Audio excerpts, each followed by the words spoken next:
خطوات منا في أكاديمية الشرطة ولها ترتيبات أخرى وتأتي. محدش قال دواعي أمنية، لكن النهارده احنا دلوقتي بصدد ان امتناع. انا مش عايز ادخل في اشخاص بقى وابعد عن القضيه.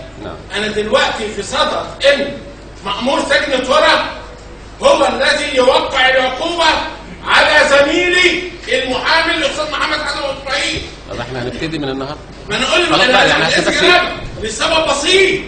انا اقول لسعادتك بس السبب، لان حضرتك انا هقول جزئيه واحده.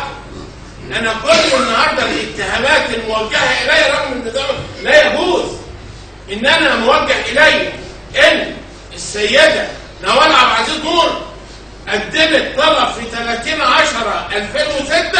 دون يا استاذ. لا انا هسمع وبعد يعني دون ان هي قدمت طلب. اسمح لي في لحظه. طب بس انا هوقفك بس على حاجه.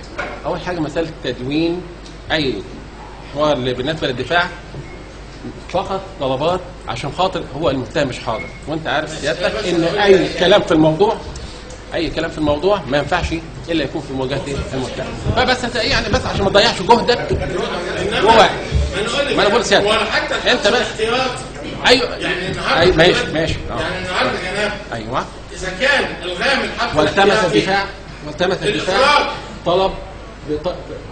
طلبه التمس بخلاء سبيل المتهم لانتفاء مبررات الحبس الاحتياطي وتعهد باحضاره. نعم.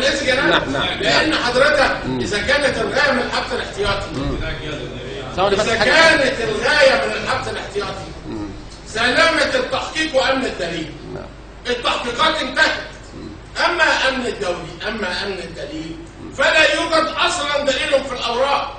انا هنا بقى هندخل لان وهن الدليل هو مبرر لطلب اخلاء السبيل. زي ما بقول لجنابك هي كلمه واحده. اذا كان الاتهام القائم على ان السيده نوال عبد العزيز نور تقدمت بطلب في 30 اكتوبر 2006 لطلب الحصول على جواز سفر جواز سفر امريكي، في حين الثابت في الاوراق نفس الاوراق المقدمه ان السيده زي ما هي قدامنا وزاره الداخليه ان السيده نوال سافرت بجواز سفر امريكي في 27/3/2005. يبقى انا الكلام ده يبقى انا اذا كان سند اتهامي وانا محبوس عشان السيده نوال قدمت في 2006 طلب للحصول على جواز سفر امريكي، يبقى النهارده كل البيانات اللي جت من وزاره الداخليه مصطنعه ومزوره. طب ده موضوع كل البيانات اللي وردت من وزاره الخارجيه مصطنعه ومزوره، فضلا عن اختلاف تاريخ الميلاد. مره تعرف واحد ليس هناك قضيه. حضرتك النهارده حضرتك انا بوقع عقوبه على زميل ليا بعيد عن هيئه المحكمه الموكله. خلينا في الحبس الاحتياطي. فنناشد هيئه المحكمه الموكله ايوه اخلاء سبيله. يا استاذ لو انا اقصد حاجه بقول لك اتفضل. اخلاء سبيله مع تعهدنا بحضور الجلسه. احنا اثبتنا الكلام. مش خايفين يا اللي بتسال حازم مين؟